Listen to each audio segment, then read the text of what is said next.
ഉൽപ്പത്തി പുസ്തകം 2-ാം അധ്യായം. ഇങ്ങനെ ആകാശവും ഭൂമിയും അവയിലുള്ള ചരാചരങ്ങളൊക്കെയും തികഞ്ഞു. താൻ ചെയ്ത പ്രവൃത്തിയൊക്കെയും ദൈവം തീർത്ത ശേഷം താൻ ചെയ്ത സകല പ്രവൃത്തിയിൽ നിന്നും 7-ാം ദിവസം നിവൃത്തനായി. താൻ സൃഷ്ടിച്ചുണ്ടാക്കിയ സകല പ്രവൃത്തിയിൽ നിന്നും അന്ന് നിവൃത്തനായതുകൊണ്ട് ദൈവം 7-ാം ദിവസത്തെ അനുഗ്രഹിച്ചു ശുദ്ധീകരിച്ചു. യഹോവയായ ദൈവം ഭൂമിയും ആകാശവും സൃഷ്ടിച്ച നാളിൽ ആകാശവും ഭൂമിയും സൃഷ്ടിച്ചതിന്റെ ഉൽപ്പത്തി വിവരം.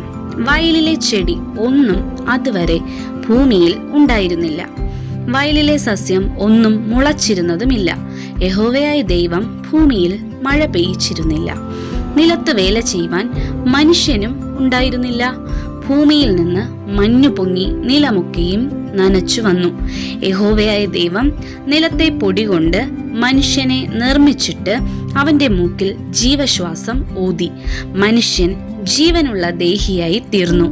അനന്തരം യഹോവയായ ദൈവം കിഴക്ക് ഏദനിൽ ഒരു തോട്ടമുണ്ടാക്കി. താൻ സൃഷ്ടിച്ച മനുഷ്യനെ അവിടെയാക്കി. കാൺമാൻ ഭംഗിയുള്ളതും തിന്മാൻ നല്ല ഫലമുള്ളതുമായ ഓരോ വൃക്ഷവും, തോട്ടത്തിന്റെ നടുവിൽ ജീവവൃക്ഷവും നന്മ തിന്മകളെ കുറിച്ചുള്ള അറിവിന്റെ വൃക്ഷവും യഹോവയായ ദൈവം നിലത്തുനിന്ന് മുളപ്പിച്ചു. തോട്ടം നനപ്പാൻ ഒരു നദി ഏദനിൽ നിന്ന് പുറപ്പെട്ടു. അത് അവിടെ നിന്ന് 4 ശാഖയായി പിരിഞ്ഞു. ഒന്നാമത്തേതിന് പീശോൻ എന്നു പേർ. അത് ഹവീല ദേശമൊക്കെയും ചുറ്റുന്നു. അവിടെ പൊന്നുണ്ട്. ആ ദേശത്തിലെ പൊന്ന് മേൽത്തരമാകുന്നു. അവിടെ ഗുൽഗുലുവും ഗോമേദകവും ഉണ്ട്. 2-ാം നദിക്ക് ഗീഹോൻ എന്നു പേർ. അത് കൂഷ് ദേശമൊക്കെയും ചുറ്റുന്നു. 3-ാം നദിക്ക് ഹിദ്ദേക്കൽ എന്നു പേർ. അത് അശൂരിന് കിഴക്കോട്ട് ഒഴുകുന്നു. 4-ാം നദി ഫ്രാത്താകുന്നു.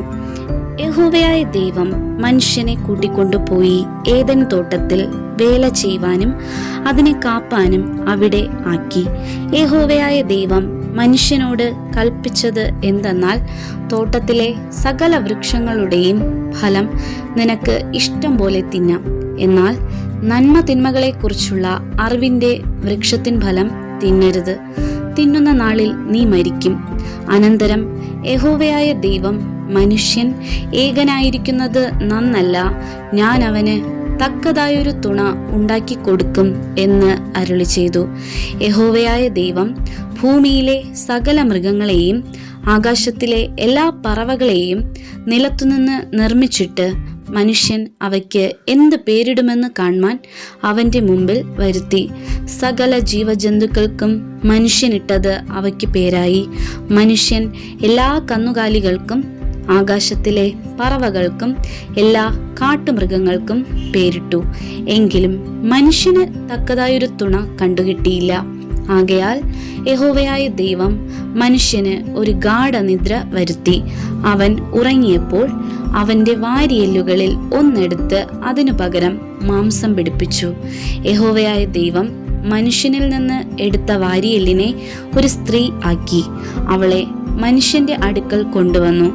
അപ്പോൾ മനുഷ്യൻ, ഇത് ഇപ്പോൾ എൻ്റെ അസ്ഥിയിൽ നിന്ന് അസ്ഥിയും എൻ്റെ മാംസത്തിൽ നിന്ന് മാംസവും ആകുന്നു. ഇവളെ നരനിൽ നിന്ന് എടുത്തിരിക്കയാൽ ഇവൾക്ക് നാരി എന്ന് പേരാകും എന്ന് പറഞ്ഞു. അതുകൊണ്ട് പുരുഷൻ അപ്പനെയും അമ്മയെയും വിട്ടുപിരിഞ്ഞ് ഭാര്യയോട് പറ്റിച്ചേരും. അവർ ഏകദേഹമായി തീരും. മനുഷ്യനും ഭാര്യയും ഇരുവരും നഗ്നരായിരുന്നു. അവർക്ക് നാണം തോന്നിയില്ല താനും.